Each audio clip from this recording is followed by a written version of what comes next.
ओम नमो भगवते वासुदेवाय। ओम नमो भगवते वासुदेवाय। ओम नमो भगवते वासुदेवाय। नमो भगवते वासुदेवाय। ओम नमो भगवते वासुदेवाय।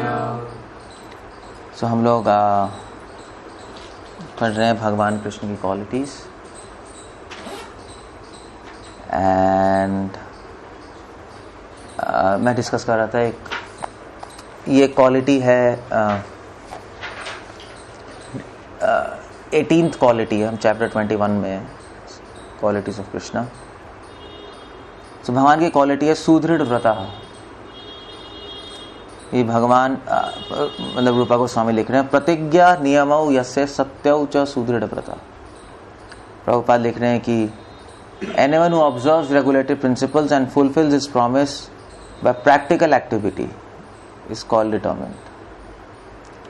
मतलब डिटर्मिनेशन की डेफिनेशन दे रहे हैं कि जो व्यक्ति सारे rules as it is follow करता है और जो प्रॉमिस किया जिससे उसको प्रैक्टिकली करके दिखाता है, वो डिटरमाइंड है। इट्स अ इंटरेस्टिंग डेफिनेशन, क्योंकि हम लोग एक अलग ही सेंस सोचते हैं डिटर्मिनेशन की। हमारे केस में भी एप्लीकेबल हो गया नहीं। प्रभुपाद ने कहा था कि you should follow rules and regulations strictly like military rules. तब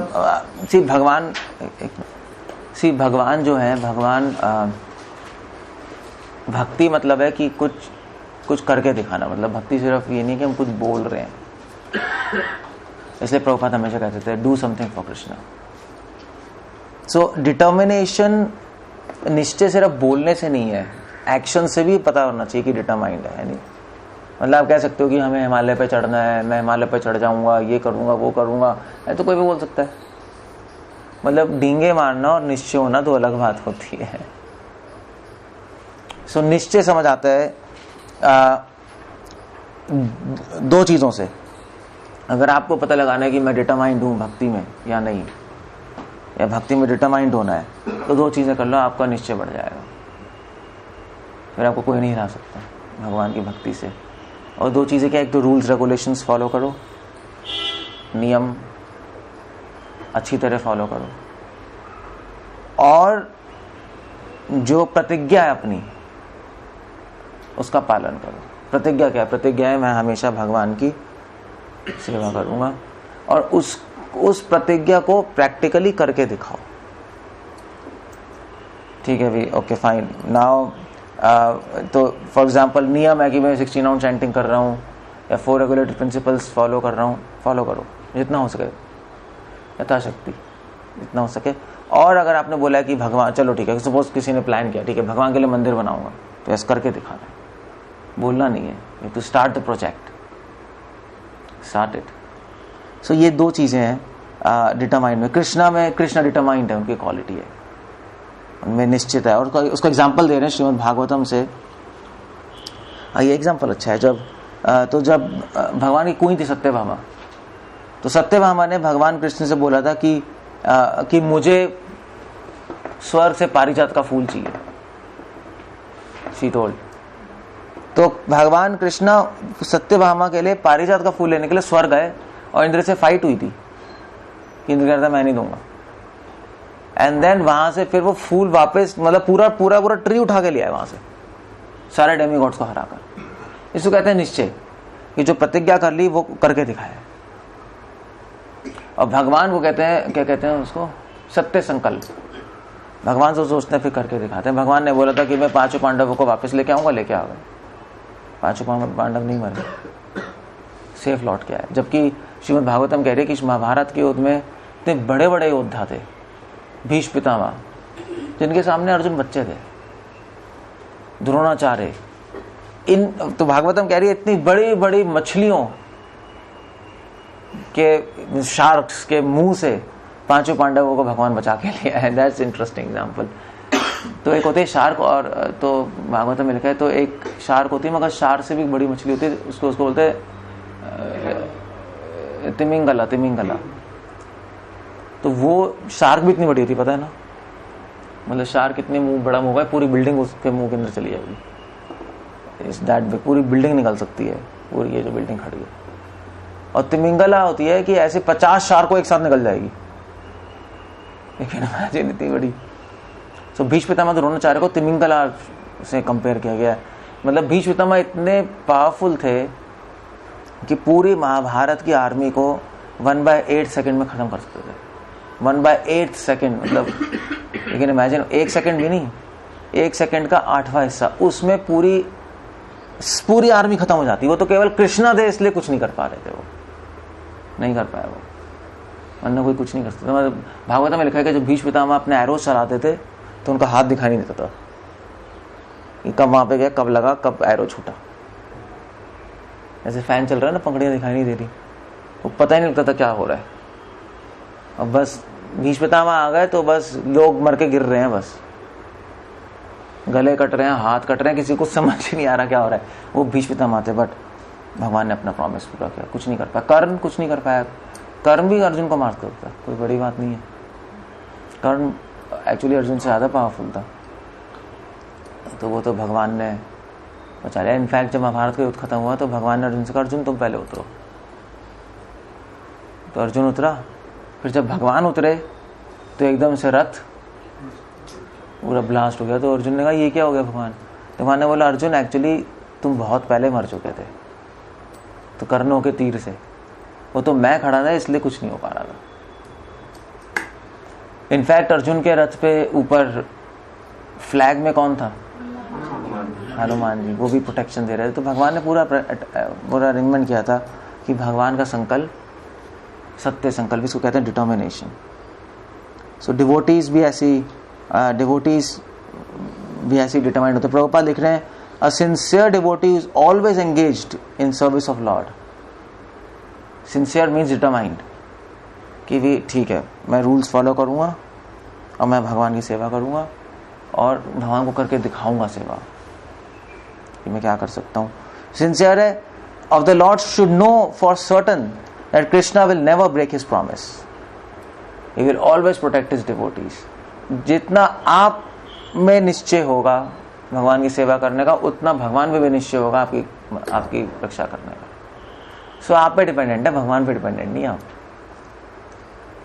अब जैसे मिरर नहीं होता, प्रहलाद महाराज मिरर का एग्जांपल दे रहे हैं।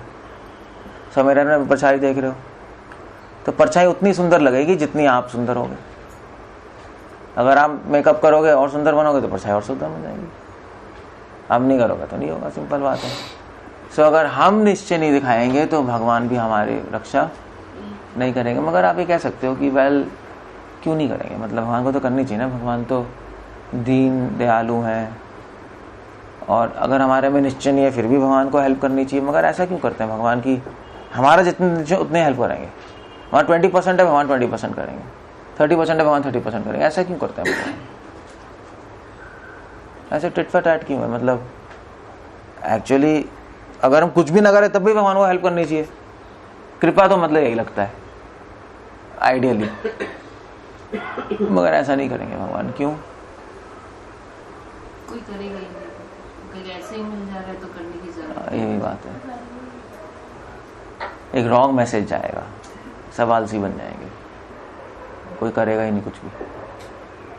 इसलिए कृष्ण भगवान ने रूल बनाया है, यथा माम प्रपद्यन्ते ताम सते भजाम्यहम्। जो जिस तरह मेरी शरण लेगा मैं उसको उतना ही कृपा दूंगा। इससे बाकी लोग भी तो वरना अदरवाइज पक्षपात हो जाएगा, पार्शियलिटी हो जाएगी। नहीं, ये जो भक्ति कर रहे हैं वो कह रहे हैं हम क्यों कर रहे हैं, और जो नहीं कर रहे उनको भी कृपा मिले, मतलब वो तो पार्शियलिटी हो जाएगी ना। इसलिए भगवान वो पार्शियलिटी का ब्लेम ना लेने के लिए भगवान इस तरह से इसमें भगवान ने रूल रखा है, जितना करोगे उतना मैं करूंगा। बट इसमें भी एक्चुअली आप जितना करते हो ना उससे करोड़ गुना ज्यादा भगवान खुद कर ही देते हैं, वैसे अपने आप से कर देते हैं। नहीं, जैसे पेरेंट्स भी ऐसे होते हैं। नहीं, पेरेंट्स कहते हैं बेटा तू पढ़ेगा तो घुमाने ले जाएंगे, तू पास नहीं होगा फिर कहीं नहीं जा रहा, तू पिटेगा, ये कहते हैं नहीं कहते हैं। सो of course that's a deal, तू पढ़ेगा तो घुमाने ले जाएंगे, नहीं पढ़ेगा तो पिटेगा। सो डील है, बट फिर भी पेरेंट्स पीछे पीछे से ज्यादा कर ही देंगे, यानी उसकी पढ़ने में भी हेल्प कर देंगे, उसको पढ़ाएंगे भी। सो भगवान की डील तो है कि तुम जितनी शरण लोगे मैं उतनी कृपा करूंगा। मगर भगवान अपने आप से हमें शरण लेने में मदद भी करेंगे अगर हम लेना चाहेंगे। ऐसे नहीं सिर्फ हमारे ऊपर भी है, मतलब भगवान केवल गोल को अटेन करने में हेल्प नहीं करेंगे, प्रोसेस में भी हेल्प कर देंगे। आइडिया ये है, बस ये रूल, ये सिद्धांत है। तो गोल को कहते हैं उपाय, उपाय, गोल को उपाय कहते हैं, और प्रोसेस को कहते हैं उपाय। तो सिर्फ लक्ष्य प्राप्त, उपाय प्राप्त करने में मदद नहीं करते, उपाय पालन करने में भी मदद करेंगे पूरी तरह से। समय हमें डिवोटीज दे देंगे भगवान, ये ठीक है कोई नहीं, तुम वीक पढ़ रहे हो ना, मेरी शरण नहीं ले पा रहे, ठीक है लो।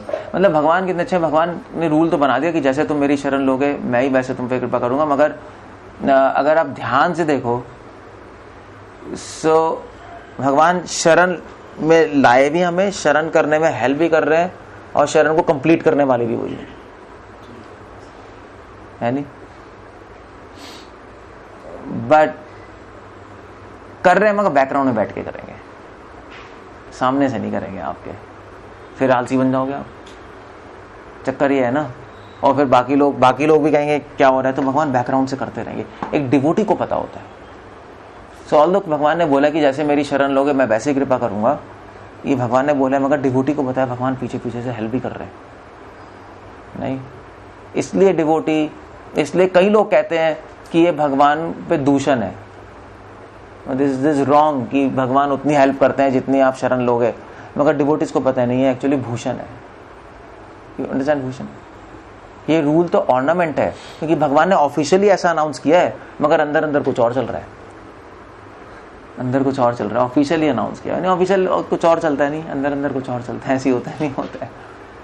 तो कंपनियों में ऑफिशियली कुछ और चलता है, फिर अंदर अंदर कहते हैं चल यार ठीक है छोड़, मतलब कर देंगे हम जो भी है। नहीं, सो किसके लिए होता है? जिसका रिलेशनशिप होता है नहीं उनसे, अरे चल ठीक है करा देंगे तेरा काम, तो चिंता मत कर। तो अगर हमारा रिलेशनशिप है भगवान से, तो फिर अंदर अंदर बहुत चीजें हो जाती हैं। But then you have to develop a relationship, बस ये बात है। सो इसलिए भगवान कह रहे हैं डरो मत, मैं हूं तुम्हारे साथ, डरो मत।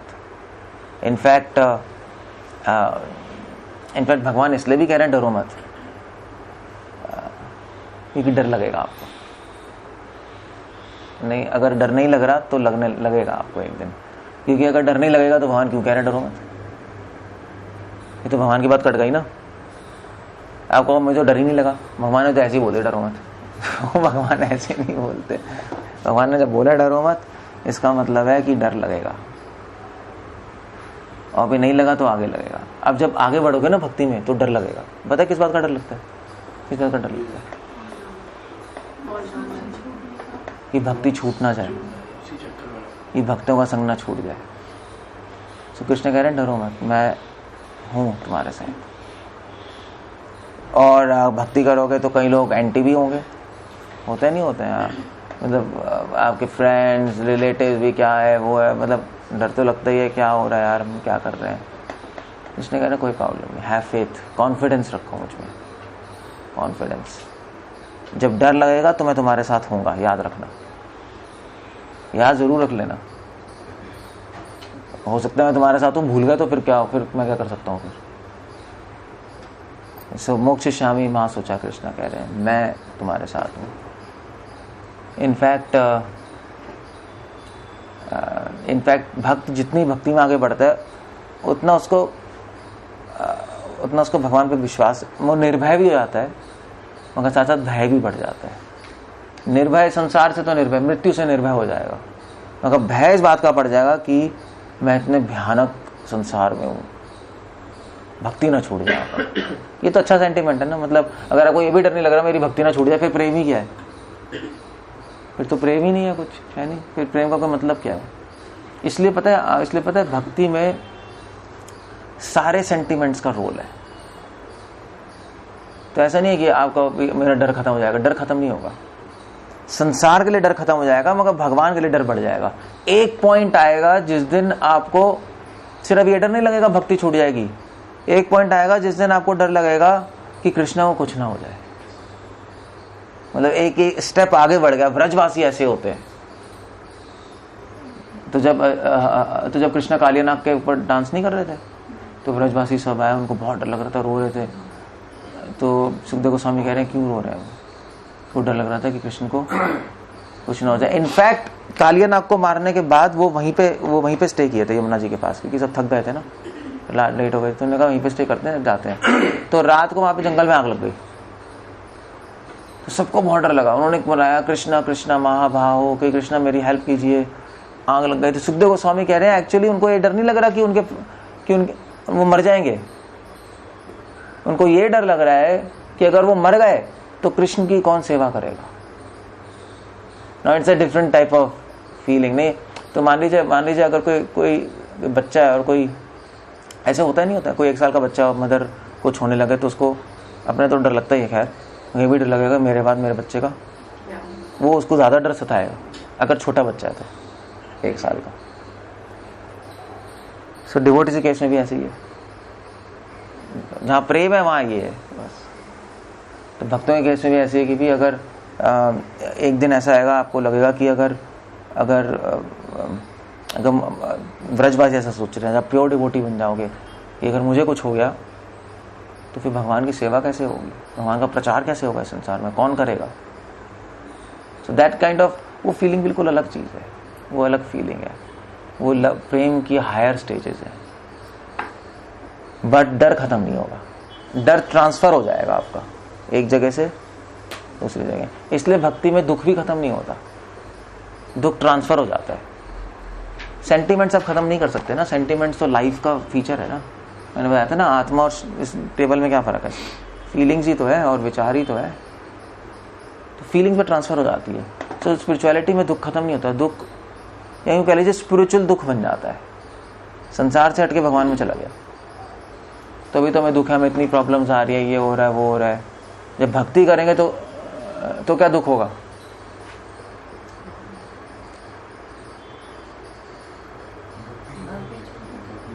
यार वो तो हर चीज में थोड़ा ना लॉजिक आएगा, वो तो डर लग रहा है, दुख की बात कर रहा हूं मैं। दुख क्या होगा,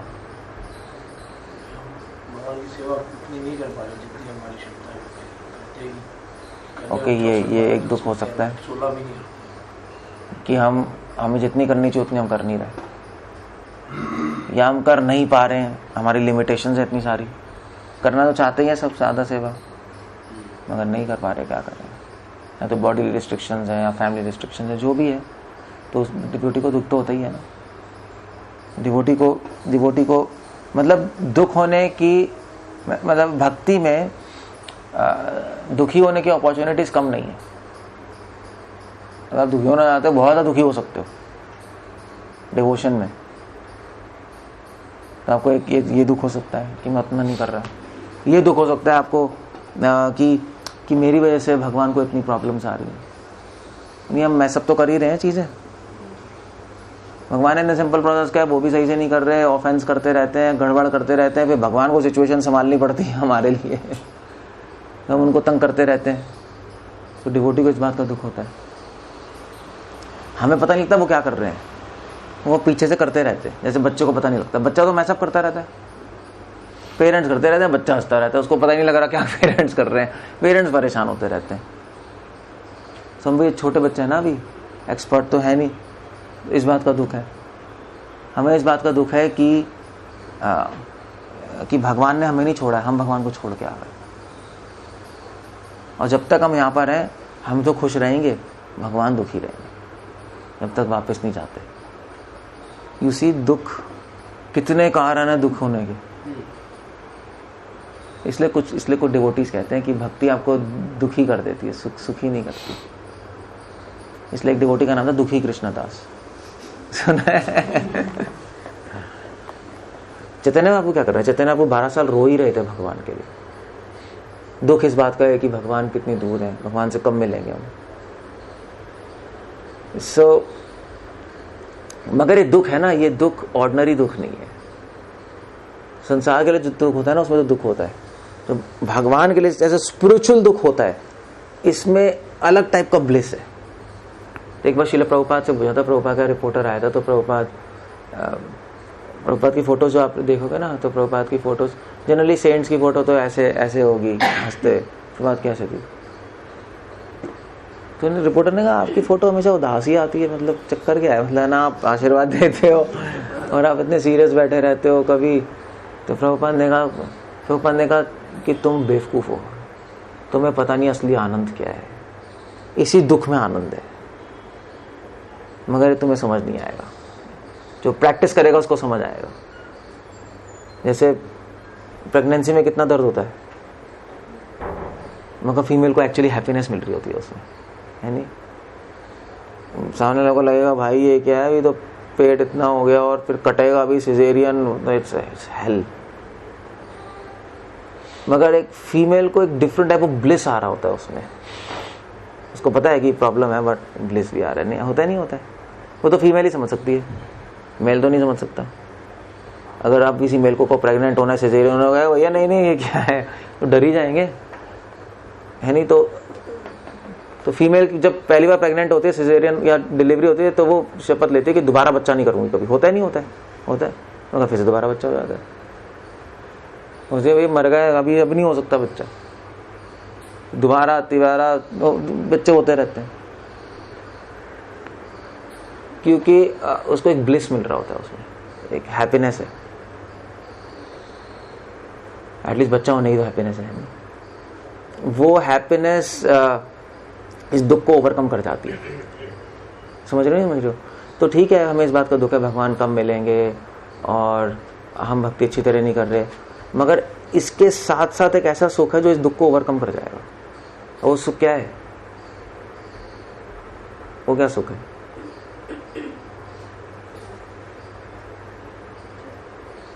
भगवान को पाने की चाह, वो तो उसमें सुख, हाँ ठीक है। जैसे फीमेल को सुख किस बात का मिल रहा है कि बच्चा होगा, तो वो ओवरकम कर जाता है सारे दुखों को। तो इसलिए ये सुख जो है कि भगवान मुझे मिलेंगे, मैं एटलीस्ट सही रास्ते पे तो हूं और कभी ना कभी मिल जाएंगे, इस सुख से सारे दुख नगण्य पड़ जाते हैं, छोटे पड़ जाते हैं। इसलिए उस दुख में सुख भी है, मगर ये दुख नहीं होगा तो सुख नहीं हो सकता, वो है नहीं? भी बच्चे होने का सुख तब तक नहीं होगा जब तक आपको प्रेगनेंसी का या सिजेरियन या डिलीवरी का दुख नहीं होगा, वो उसका लिंक्ड है, वरना सुख का अनुभव नहीं कर सकते जब तक वो दुख नहीं होगा। सो इसलिए ये स्पिरिचुअल दुख है, इसलिए को स्पिरिचुअल दुख कहते हैं, क्योंकि इसके साथ एक होप लिंक्ड है कि भगवान मिलेंगे और हम सही रास्ते पे हैं, और वो सुख इस दुख को कवर कर जाता है, इसलिए इस दुख में ब्लिस है। यू सी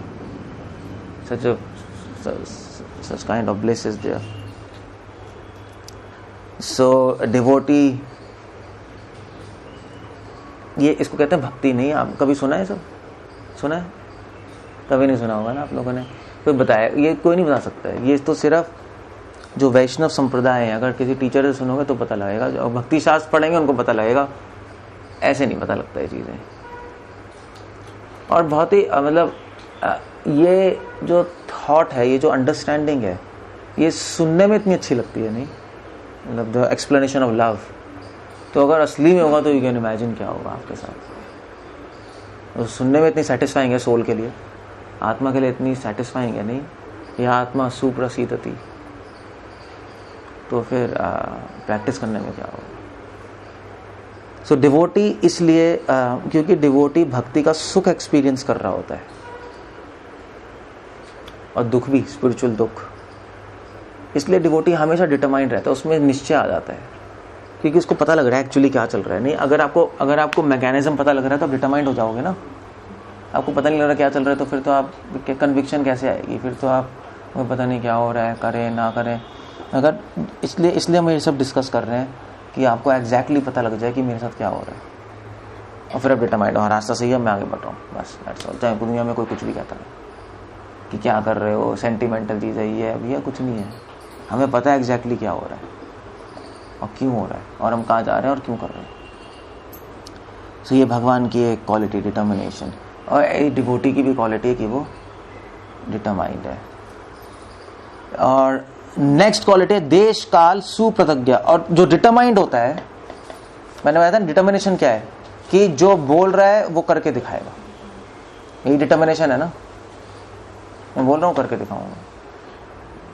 सो भगवान में क्वालिटी जिसमें क्वालिटी होती है वो एक्सपर्ट जज ऑफ टाइम एंड सर्कमस्टांस होता है। देश काल सुपात्रज्ञ भगवान में क्वालिटी है। देश और काल को समझने वाला होता है वो। भैया उसने सोचा है कि मैंने सोचा वो करके दिखाऊंगा, तो उसको एक्सपर्ट ही तो होना चाहिए जज करने के लिए, कौन क्या कर रहा है, किस सर्कमस्टांस में क्या है। भगवान बहुत एक्सपर्ट है, भगवान इमीडिएटली जज कर लेते हैं, इमीडिएटली जज कर लेंगे। और इसका एग्जाम्पल दे रहे हैं यहाँ पर, ये थोड़ा एग्जाम्पल ठीक है। ये इसका एग्जाम्पल ये है कि भगवान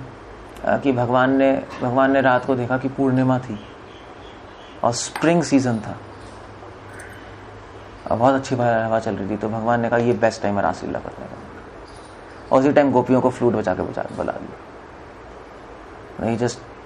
और वो इसलिए भी बेस्ट टाइम था क्योंकि उसके पहले ही भगवान ने गोवर्धन लीला की थी और कालिया नाग को मारा था। उस टाइम सारी गोपीज थी। सो गोपीज का प्रेम भगवान से बहुत बढ़िया था। भगवान ने कहा कि अब अच्छा मौसम भी है और उनकी इच्छा मेरे दर्शन करने की भी है, तो इस टाइम दर्शन देना बेस्ट है। मतलब अगर एनवायरनमेंट अच्छा नहीं होगा दर्शन भी देंगे तो इतना अच्छा नहीं लगेगा। नहीं, एनवायरनमेंट भी तो अच्छा होना चाहिए। भगवान में एस्थेटिक सेंस भी तो है। Everything should be perfect. Krishna perfect है, उनके प्लान्स भी परफेक्ट होते हैं। एग्जैक्टली नोस, भगवान को एग्जैक्टली पता है कि हमें कब दर्शन देना है। भगवान को एग्जैक्टली पता है कि कब हमारे साथ क्या करना है और क्यों करना है। सो कभी कभी पता है जब भक्त को प्रॉब्लम्स आती है ना, जब भक्त बहुत दुखी होता है इस संसार में, कभी कभी प्रॉब्लम्स आती है नहीं आती हैं, तो भगवान हंसते हैं। जब हम रो रहे होते हैं भगवान हंस भी रहे होते हैं। भगवान रो भी रहे होते हैं, हंस भी रहे होते हैं। रो तो इसलिए रहे होते हैं क्योंकि भैया मेरे भक्त को ये हो गया, मगर हंस भी रहे होते हैं। हंस पता क्यों रहे होते हैं?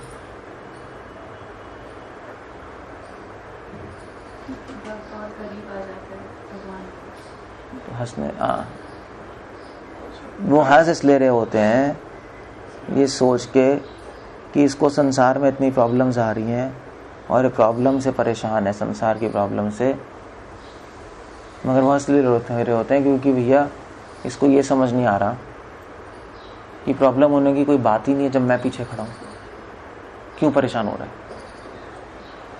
तो हमारी नादानी देख के हंस रहे होते हैं कि जब मैं खड़ा हूँ पीछे।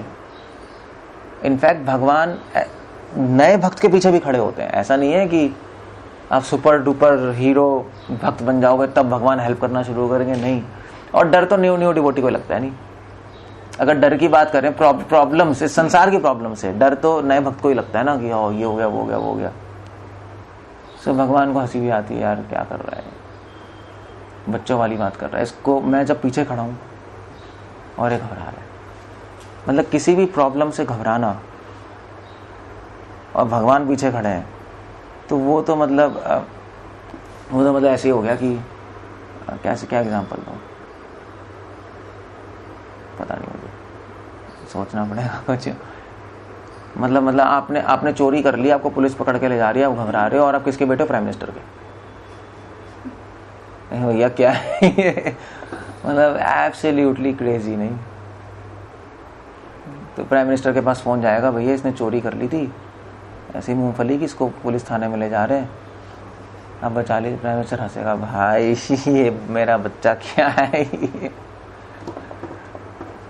ये तो बोल देता, वहीं इस प्रॉब्लम सॉल्व हो जाती, छूता भी नहीं इसको कोई। So you see the point. So इसलिए कृष्णा एक्सपर्ट जज ऑफ टाइम प्लेस सर्कमस्टांस है। डिवोटी भी ऐसे होते हैं, डिवोटी भी एक्सपर्ट जज ऑफ टाइम प्लेस सर्कमस्टांस होते हैं। और एक्सपर्ट जज बनने के लिए, समझने के लिए कब क्या हो रहा है आपको कैसे पता लगेगा, शास्त्रों में पारंगत होना चाहिए। इसलिए कृष्ण की नेक्स्ट क्वालिटी शास्त्र चक्षु।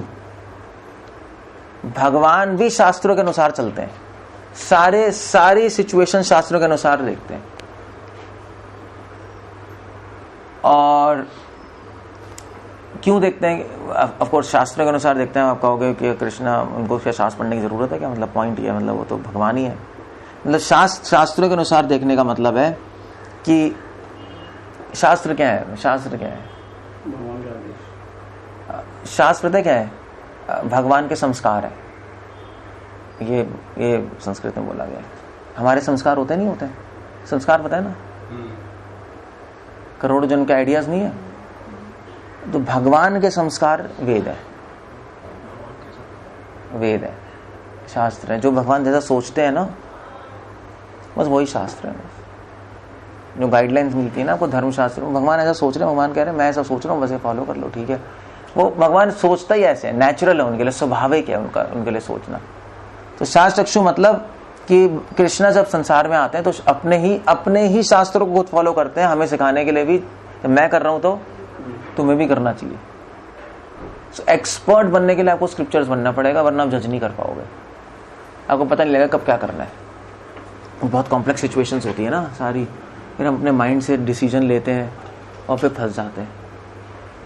मगर जो धर्मज्ञ होते हैं या शास्त्रज्ञ होते हैं, वो शास्त्रों से डिसीजन लेते हैं। तो हो सकता है कि उस टाइम उन प्रॉब्लम्स आ रही हो, मगर रिजल्ट हमेशा ठीक होगा। जैसे मैं कल बता रहा था कि राम भगवान ने शास्त्रों के अनुसार डिसीजन लिया ना, कि शास्त्रों में लिखा सत्य बोलना है, दया करनी है, उन्होंने कर दी। उन्होंने कैकई को बोला, राम भगवान ने, कि उन्होंने कैकई को बोला, कैकई आपने मुझे इस बात का दुख नहीं कि आपने मुझे वनवास दिया है, मुझे इस बात का दुख है कि आपने डायरेक्टली मुझसे क्यों नहीं बोला। आपने इतना ज्यादा कोप कर लिया, दशरथ को बोल दिया कि आपको ये विश्वास नहीं था कि आप मुझसे बोलती तो मैं मानता नहीं, आप तो मेरी माँ है, मैं मना ही नहीं करता था।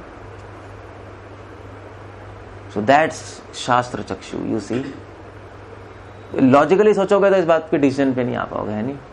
तो शास्त्रों में ऐसा लिखा है थोड़ी है। जैसे उनका स्टोरी बता रहा था मैं उस स्त्री की जो पतिव्रता स्त्री थी, आप लोग थे ना, तो उसने पता नहीं, उसने अपने पति की सेवा की, वो वैश्या के पास भी ले जा रही थी अपने पति को उठा के। अब ऐसे सोचोगे तो डिसीजन नहीं ले पाओगे। शास्त्रों से सोचोगे तो हाँ ठीक है, शास्त्रों में लिखा है पति की सेवा करना स्त्री का धर्म है, तो वह किसी भी लिमिट तक सेवा करेगी। वो चाहे वो पति वैश्या के पास ही जा रहा है, वो उठा के ले जा रही है। अब ये चीज बुद्धि से कभी डिसीजन नहीं ले सकते, कभी डिसीजन नहीं ले पाओगे, कभी भी नहीं हो सकता है डिसीजन। इस आप लोग थे ना कल थे? आप लोग नहीं थे? आप थे? नहीं anyway that it was simple story. तो नहीं, एक मिनट तो वो स्त्री जो थी, वो स्त्री पतिव्रता स्त्री थी। उसका पति वैश्या के पास आता था, तो उसको पता था, और उसने कहा कोई नहीं, मेरे पति की सेवा करना है। उस पति का पैर खराब हो गए, तो उसने कहा मुझे तो वैश्या के पास जाना है, तो वो अपने कंधे पे उठा के ले गई उसको। और वहां पे वैश्या ने कहा भी मुझे तो पैसे चाहिए, तो पैर खराब हो गए, काम नहीं कर रहा, तो उसने कहा कोई नहीं, मैं आपके यहाँ नौकरी करूंगी, तो पैसे होंगे उससे आप इसको एंटरटेन करना। And she did like. और शास्त्रों में उसका वर्णन है, और वो इतनी पावरफुल बन गई, पतिव्रता धर्म से पावर आती है, ये सारे शास्त्र कह रहे, इतनी पावरफुल बन गई कि बाद में उस स्त्री के यमराज जी आए, यमराज जी भी उसको छू नहीं पाए। उन्होंने कहा मैं तुम्हें छू नहीं सकता। That was she. In fact Harishchandra की वाइफ कौन थी, मैं भूल गया क्या होती है, तारा। तो हरिश्चंद्र के साथ रही ना, वो गई थी ना हरिश्चंद्र के साथ, पता है ना था हरिश्चंद्र की कहानी। नहीं था तो हरिश्चंद्र की जो वाइफ थी, हरिश्चंद्र को विश्वामित्र ने कहा ना, पता है ना, कि अपना राज्य मुझे दे दो, तो उसे राज्य ले लिया। फिर हरिश्चंद्र से बोला कि तुम्हें 2000 अशर्फियां मुझे ऋण चुकाना है। तो हरिश्चंद्र के सपने में विश्वामित्र आए, और सपने में विश्वामित्र ने दान मांगा, हरिश्चंद्र ने सपने में दे दिया। तो उन्होंने कहा क्या दान चाहिए? उन्होंने कहा राज्य दे दो। तो हरिश्चंद्र ने कहा मैं जो प्रॉमिस करता हूँ मैं दे देता हूँ, मैं सत्यवादी हूँ। उन्होंने दान दे दी सपने में। जब उठे तो उन्होंने मंत्रियों को बोला कि भी अब तो मैं छोड़ के जा रहा हूँ राज्य। तो उन्होंने क्या हो गया भाई? उन्होंने कहा सपने में मैंने दान कर दिया। उन्होंने कहा सपने में दान क्या होता है, कोई मतलब ही नहीं है इसका, आप पागल हो गए हो। उन्होंने कहा नहीं, मैं सत्यवादी हूँ, मैं सपने में भी झूठ नहीं बोलता। Now that kind of people existed. मतलब ऐसा नहीं है कि हम हवा में बात कर रहे हैं, ऐसे लोग थे, जीवित थे इस पृथ्वी पे ही। तो उन्होंने वो छोड़ के चले गए राज्य। तो विश्वामित्र आ गए एकदम से। विश्वामित्र ने कहा हरिश्चंद्र तुम छोड़ के जा रहे हो ना, तुमने मुझे राज्य दान किया था सपने में, मगर तुम ये आभूषण कैसे पहन के जा रहे हो, ये वापस करो। तो उन्होंने उतार के दे दिए। तो फिर उन्होंने कहा मगर एक बात है कि तुमने पूरा राज्य दान किया है, तो तुम्हारी वाइफ ने ये राज्य की साड़ी कैसे पहनी है, ये भी उतरवाओ। उन्होंने कहा साड़ी कैसे उतारेंगे, तो ऐसे कैसे जाएगी। तो उन्होंने कहा मुझे नहीं पता। तो हरिश्चंद्र ने भी अपने कपड़े उतारे, कुछ फटे हुए कपड़े पहने किसी से, भिखारी से मांग कर, और उसकी वाइफ ने भी किसी भिखारी से मांग कर कपड़े पहने। उनका बेटा था, उनका बेटे का नाम क्या था पता है, रोहित भागवतम में आती कथा। तो उनकी वाइफ ने कहा मैं भी चलूंगी। पहले तो हरिश्चंद्र कह रहे तुम यहाँ पे रह लो, ये तो मैंने दिया है ना दान प्रजा, तो क्या हो गया, मतलब तुम रह लो यहाँ, तुम्हारी केयर कर लेंगे। उन्होंने कहा नहीं मैं चलूंगी। तो गई वहाँ पे, और फिर हरिश्चंद्र मतलब शी वॉज पतिव्रता, वो रह भी सकते थे, चूज भी कर सकते थे। विश्वामित्र ने कहा ठीक है इसकी जो मर्जी है तुम्हारे तो गई। फिर वहाँ पे हरिश्चंद्र को 2000 अशर्फियाँ पे करनी थी, 2 महीने में, कुछ पता नहीं क्या टाइम पीरियड था, और कैसे करेंगे। मैंने सत्य बोला मुझे करना है। तो उन्होंने मार्केट में अपने बेटे और वाइफ को बेच दिया। तो एक्चुअली हरिश्चंद्र ने कहा कि मैं क्या करूँ, हरिश्चंद्र ने कहा सुसाइड कर रहा हूँ। तो उनकी वाइफ ने कहा नहीं, मैं पतिव्रता स्त्री हूँ और मैं मर सकती हूँ मगर अपने पति की डिफेमी नहीं देख सकती, मेरा संकल्प टूट जाएगा, आपका नहीं टूटना चाहिए, इसलिए आप हमें बेच दो। तो उन्होंने अपनी वाइफ और बच्चे को किसी चंडाल को बेच दिया। And then she was just like that. और फिर उसने अपने आप को ही बेच दिया। फिर एंड में क्या हुआ कि उसके बेटे को सांप ने काट लिया था, तारा की बेटी को। तो वो उसको चंडाल वो आई वहाँ पर, तो हरिश्चंद्र वहाँ पर चंडाल बना हुआ था, चंडाल के बाद नौकरी कर रहा था।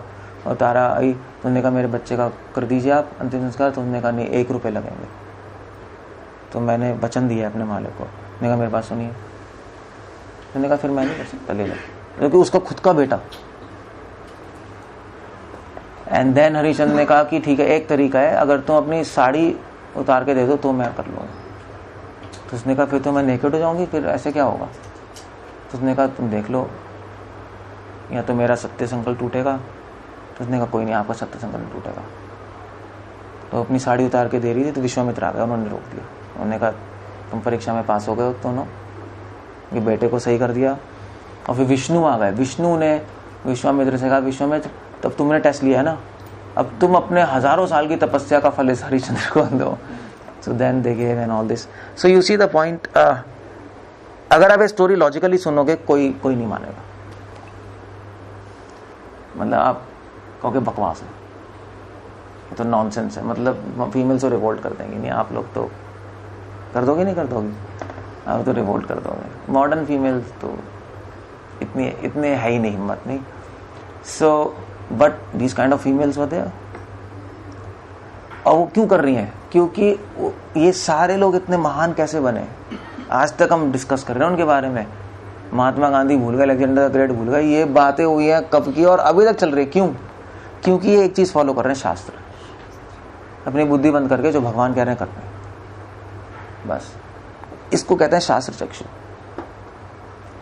सो अपना लॉजिक बंद करो, जो भगवान कह रहे हैं कर लो, क्योंकि हमें कुछ पता ही नहीं ना क्या चल रहा है पूरे यूनिवर्स में और क्यों चल रहा है, क्या हो रहा है, भगवान को पता। भगवान ने जो कहा है, ऐसा नहीं है आप कह सकते हो तो पहले ज़माने के लिए एप्लीकेबल था, आज के लिए ऐसा कहेंगे ना, आज के लिए क्या एप्लीकेबल है। आज आप भी तो कह रहे हो मिस्टर बेरा, आप क्या नहीं रहते, अगर पति खराब है उसके लिए कोई लॉ नहीं है कि पति खराब है तो पत्नी हाँ यही बात है ना, आजकल ऐसी बातें होंगी लॉ की, ये वो स्त्री भी सोच सकती थी अब ढूंढो भैया कोई लॉ है, कुछ करते हैं। योर क्वेश्चन इज वैलिड, मैं मना नहीं कर रहा, बट ये जो रिवोल्टिंग टेंडेंसी है ना, ये नहीं थी। मैं आई एम नॉट सेइंग, मगर ये जो रिवोल्ट की टेंडेंसी है, हमारा माइंड करता है कि मैं क्यों करूं, कोई लॉ ढूंढो है। अबला तो ये थोड़े ना होती है। अच्छा आजकल के ज़माने में हाँ कॉवर्ड बोलेंगे, फिर सारी क्या कहते हैं वो फीमेल जो ग्रुप है, क्या उसको क्या कहते हैं, वो सब लोग आ जाएंगी, वुमेन एम्पावरमेंट वाले आ जाएंगे, सिखाएंगे नहीं उसकी बैंड बजानी चाहिए, हम आपको केस में डालते हैं, ये करते हैं। This is totally anti. वो पहले ही इगोइस्टिक और उसको इगोइस्टिक बना दिया उसको। ये जीवन सरेंडर सीखने के लिए, ये जीवन इगोइस्टिक बनने के, अहंकारी बनने के लिए नहीं, शरणागति सीखने के लिए जीवन। तभी हमारी संस्कृति में सारे रूल्स इस शरणागति के प्रिंसिपल को ही देख के लगाए गए थे कि बचपन में माता पिता के पैर छुओ। शरणागत होना सिखा रहे हैं ना बच्चे को, झुकना सिखा रहे हैं। जीवन सीखने के लिए कि झुकना कैसे है। ये नहीं सीखना है कि सीना तान के खड़े हो जाओ, मैं भी कुछ कर सकता हूँ। ये रॉन्ग टीचिंग है। बचपन में माता पिता की सेवा सिखाते हैं, फिर बड़े होकर गुरु की सेवा सिखाते हैं, झुकना ही सिखा रहे हैं ना। और नहीं झुकते तो पिटाई पिटती थी। वाइफ को हस्बैंड की सेवा सिखा रहे हैं, हस्बैंड को वाइफ और बच्चों की रिस्पॉन्सिबिलिटी सीखना सिखा रहे हैं। वो मजाक नहीं कर सकता, उसको भी झुकना पड़ेगा उनकी इच्छाओं के सामने। उनकी इच्छाएं पूरी करनी उसकी ड्यूटी है। तो सबके सब एक दूसरे को रिस्पेक्ट कर रहे हैं और झुक रहे हैं।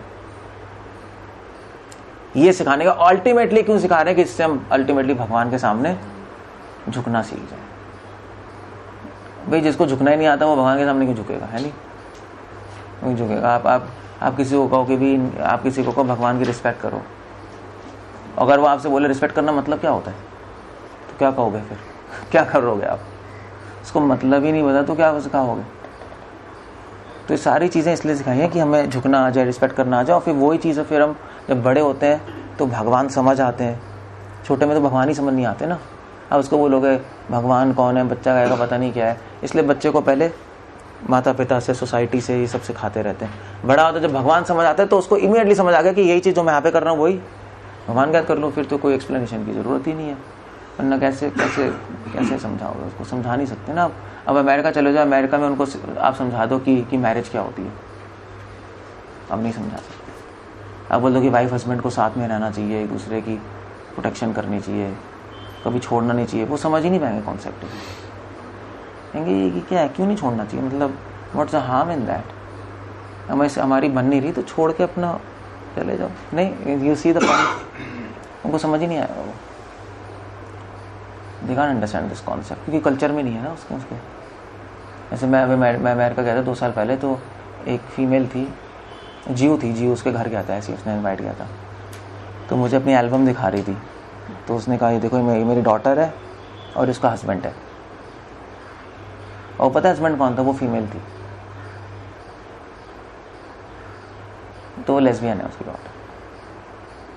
उसने किसी और लेस्बियन से शादी की है। तो मैं तो पहली बार मैं भुखला गया। मैंने ये क्या है ये हस्बैंड है वाइफ है? मैंने कहा आपने रोका नहीं? तो कहती what do you mean by that? रोका नहीं, they can do whatever they like. मतलब उनको उनके लिए नॉर्मल है, उनको कोई शॉक ठीक है। तो मुझ पर गुस्सा हो गई। मैं समझ गया, मैंने कहा भाई ये तो गड़बड़ा है। मैंने कहा ओके दैट्स फाइन। उसी कल्चर बहुत बड़ा रोल प्ले करता है। तो इसलिए हमेशा शास्त्रों से चलना चाहिए, क्योंकि अगर आप शास्त्रों से नहीं चलोगे ना तो आपका माइंड, हमारे माइंड में अहंकार ना कोडेड है, वह प्रोग्राम्ड है। आप अपने मन से कोई भी डिसीजन लोगे ना, अहंकार बढ़ाने का डिसीजन लोगे, देखना, झुकने का डिसीजन नहीं लोगे। झुकना कौन चाहता है? कोई झुकना चाहता है? कोई नहीं चाहता। कोई नहीं चाहता। कोई प्रॉब्लम आती है तो सबसे पहले आदमी क्या बोलता है? देख लेंगे, यही बोलता है ना। सबसे पहले निकलता देख लेंगे। वो तो जब अपोजिशन पार्टी सर पे चढ़ती है तो झुकना पड़ता है। अरे भैया किससे पाला पड़ गया, छोड़ो यार, ऐसे होता है नहीं होता है। पहले तो यही होता है, देख लेंगे। So that's a very bad culture. ये मॉडर्न कल्चर तभी परेशान है सब, तभी तो परेशान है। कोई किसी की रिस्पेक्ट नहीं कर रहा, भगवान भी पिक्चर से आउट हैं, किसी को भगवान की रिस्पेक्ट भी करने नहीं आती। नहीं, मंदिर जाके बाहर से हाथ जोड़ के, ये देखा नहीं देखा, हाथ जोड़ के बाद बाहर से चले जाते हैं, क्योंकि उनको पता ही नहीं, बचपन से उन्होंने माता पिता के पैर भी नहीं छुए। तो भगवान से आती वही ट्रीटमेंट है। मम्मी माता पिता ऐसे ही करते हैं, नहीं बच्चे पैर तो छूना इम्पॉसिबल है। नहीं, दिल्ली के कल्चर में तो नहीं है, दिल्ली कल्चर में नहीं है ना। मतलब मैंने तो कभी नहीं छुए, उन्होंने बताया नहीं। दिल्ली के कल्चर में नहीं है पैर छूना। लखनऊ में है, यूपी साइड है, आप लोग करते हो? आप पंजाबी कैसे करते हो? इम्पॉसिबल है। आप गोवा में हो, आप कर सकती हो, पंजाबी नहीं कर सकते, मैं मान नहीं करता।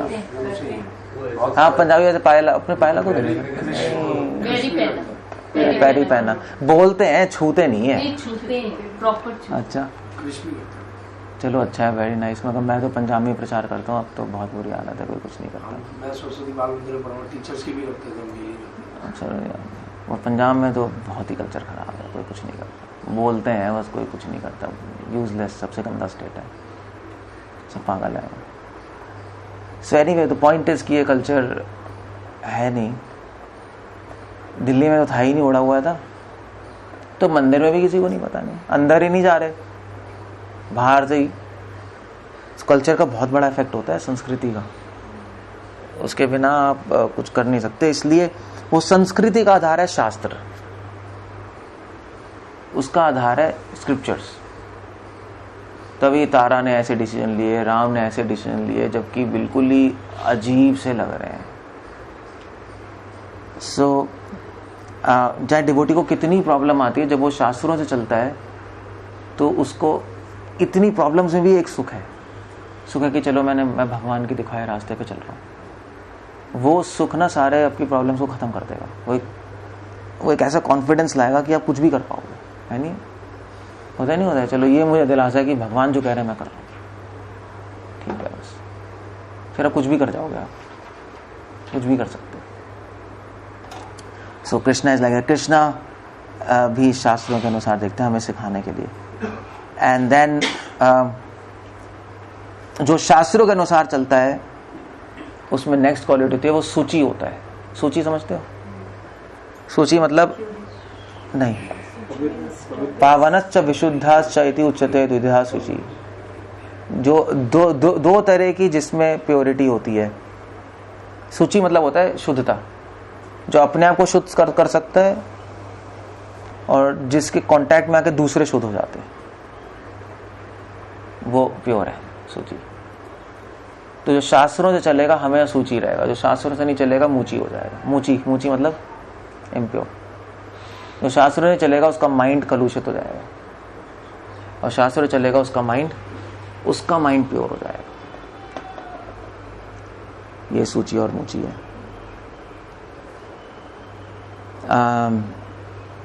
इनफैक्ट यहाँ पे एग्जाम्पल दे रहे हैं, यहाँ पर हाँ विदुर जी ने बोला, विदुर जी ने धृतराष्ट्र को बोला था कि धृतराष्ट्र तुम हमेशा अपना मन भगवान कृष्ण में लगाओ, ये दुर्योधन की बात मानना सुन लो। विदुर जी तो बोलते ही थे, बोलते ही थे। और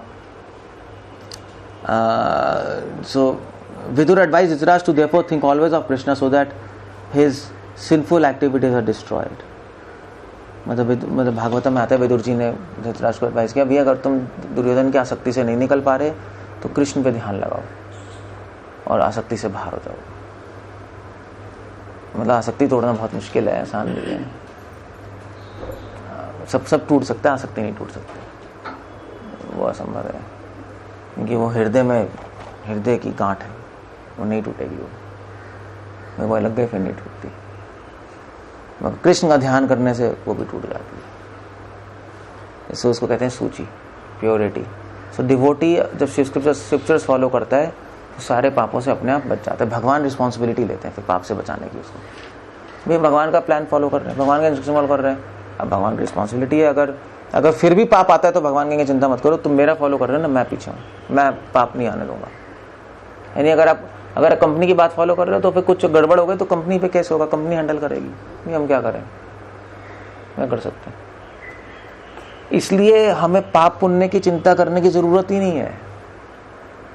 जो शास्त्रों को एज इट इज फॉलो कर रहा है उसको पाप पुण्य करने की चिंता नहीं, क्योंकि अब रिस्पॉन्सिबिलिटी किसकी चली गई, भगवान की।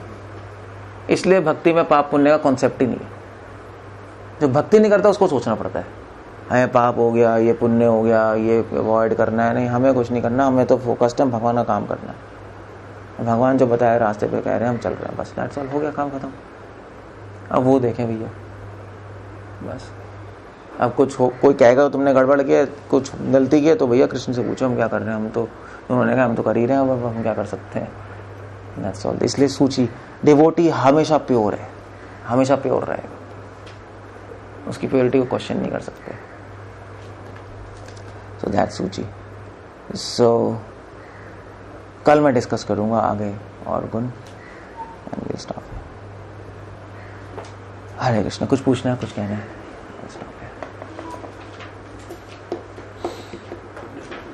जपजी साहिब जी की गए थे, मिली थी गुरु नानक जी ने से भी क्या होता है, जो ज्ञानी होते हैं वो दुखी रहते हैं, हमेशा दुख में रहते हैं, और जो भक्त होते हैं वो हमेशा आनंद में रहते हैं। हाँ देख के सब चीजें। हाँ, जपजी साहिब में भी पूरा लिखा है। जपजी साहिब में भी सारी चीजें हैं, भगवान के नाम है। नाम जपो, नाम जपो, सिर्फ नाम ही है जो आपको निकालेगा। यही है। ओके, कुछ कहना है? अदरवाइज स्टॉप है। कुछ टाइम पहले मुझसे किसी ने पूछा था कि ऐसे ही मतलब किसने? कहीं पे बाहर पूछा था ये पैर क्यों छूते हैं, मुझे इसका जवाब पता नहीं था। किसी को पता है? कनेक्शन था, जो पैर छूते हैं तो आपको आशीर्वाद भी देते हैं। रिस्पेक्ट दे, हम ये कहते हैं इसको रिस्पेक्ट कर, देख वो झुकना जो आप बताते हैं कि हाँ, तो आज जैसे आपने बताया कि हम झुकना सिखा रहे हैं। झुकना पड़ता है, तो झुकना सीखते हैं। झुकना सिखा रहे हैं उसको। और जो जिसके पैर छू रहे हैं वो देना सीखते हैं, आशीर्वाद देते हैं, कोई देना लेना।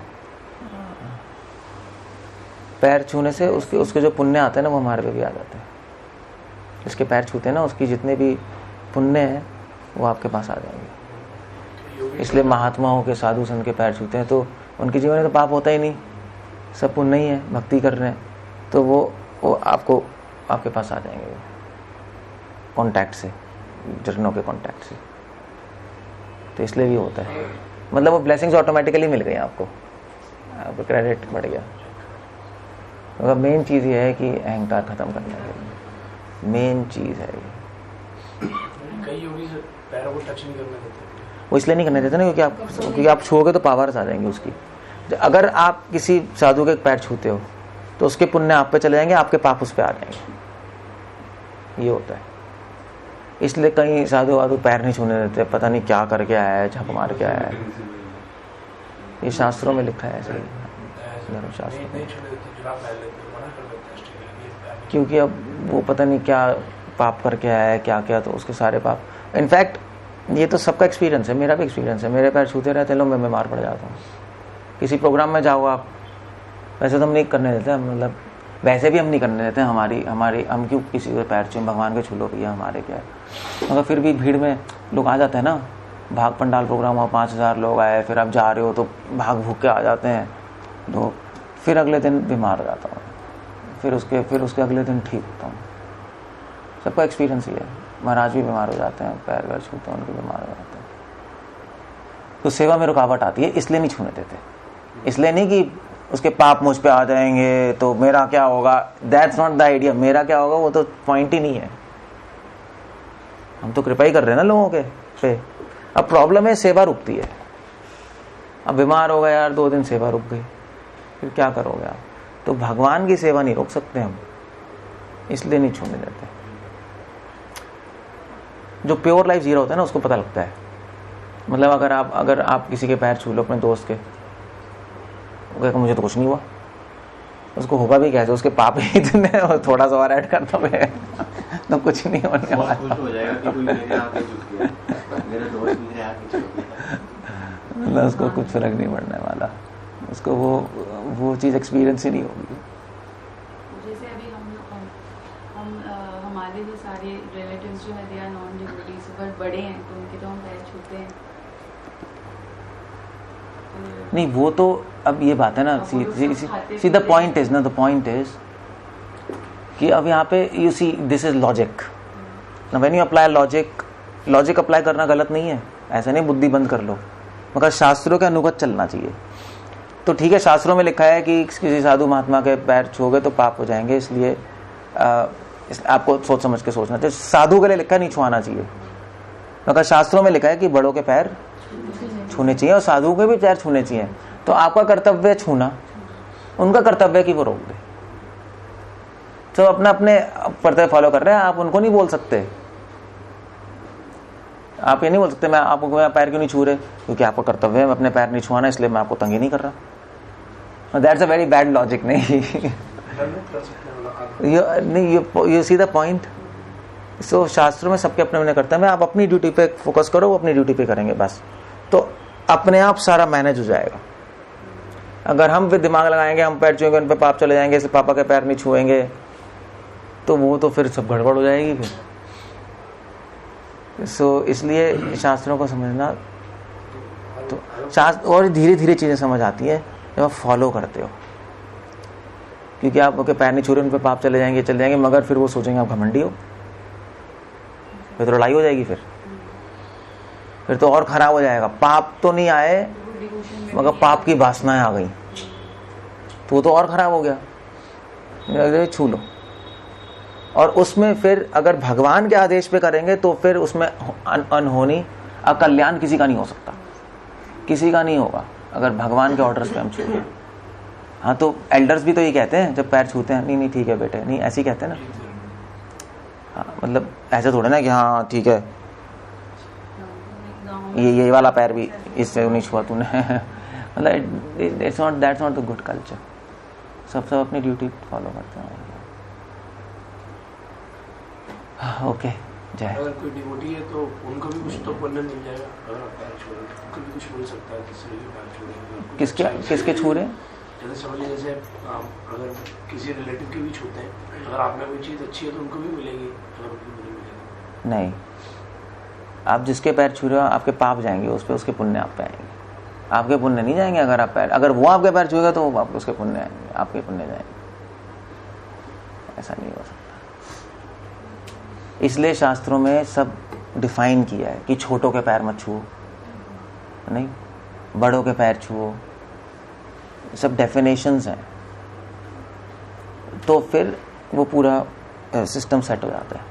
वरना आप यहाँ पे एडजस्ट करोगे वहाँ प्रॉब्लम होगी, वहाँ एडजस्ट करोगे यहाँ प्रॉब्लम होगी। उसी तो भगवान ने पूरा सिस्टम बनाया हुआ है, सोच के सब कुछ, सारे मैकेनिज्म सोच के फॉलो कर लोगे, कहीं प्रॉब्लम नहीं।